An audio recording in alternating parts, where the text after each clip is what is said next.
Ce soir, vous allez nous présenter, Maxime, un homme que la France a oublié, qui pourrait pourtant avoir droit à une rue ou à une avenue même peut-être à son nom, dans sa propre histoire rejoint la grande histoire, et qui est un homme qui fait partie justement des noms proposés par la commission à laquelle appartient Pascal Horry. Oui, je voulais vous raconter l'histoire d'un ouvrier de chez Renault qui a été un très très grand champion.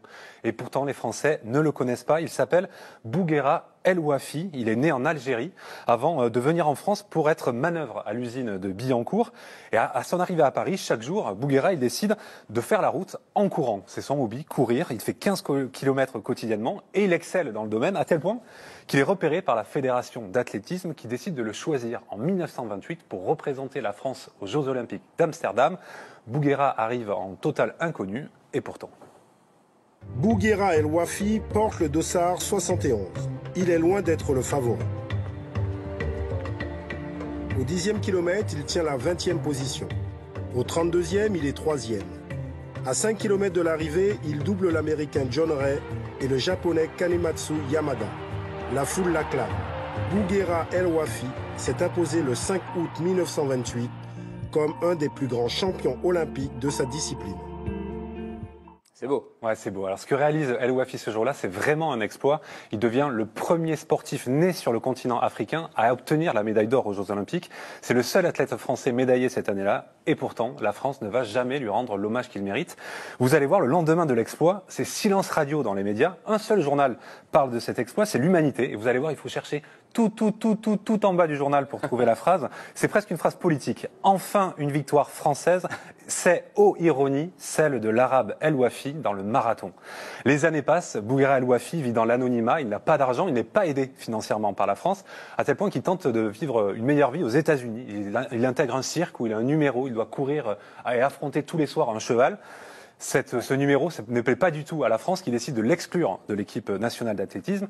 En fait, il n'y a qu'un homme qui n'oublie pas Bouguera El Ouafi, c'est Alain Mimoun. Comme lui, il est né en Algérie, comme lui, il court pour la France, et comme lui, en 1956, il remporte la médaille d'or aux JO. Il décide alors de profiter de ce jour de gloire pour honorer la mémoire d'El Ouafi.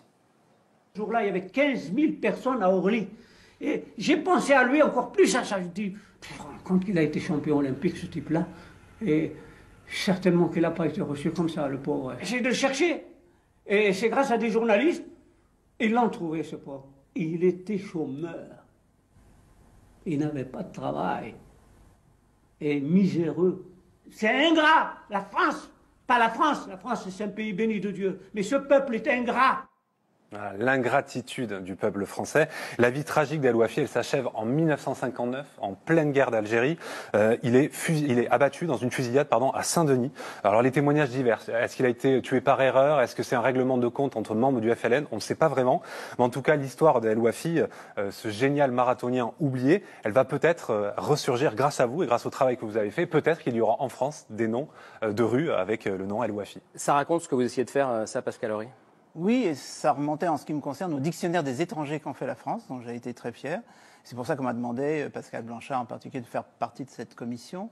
Moi, j'avais travaillé sur les étrangers. Là, il s'agit de la diversité, donc ça intègre effectivement des ressortissants d'outre-mer, mais qui étaient de nationalité française, mais représentant cette diversité. L'Algérie française. On a précisé, vous avez précisé maire, mais ça peut concerner aussi les conseils départementaux, les conseils régionaux.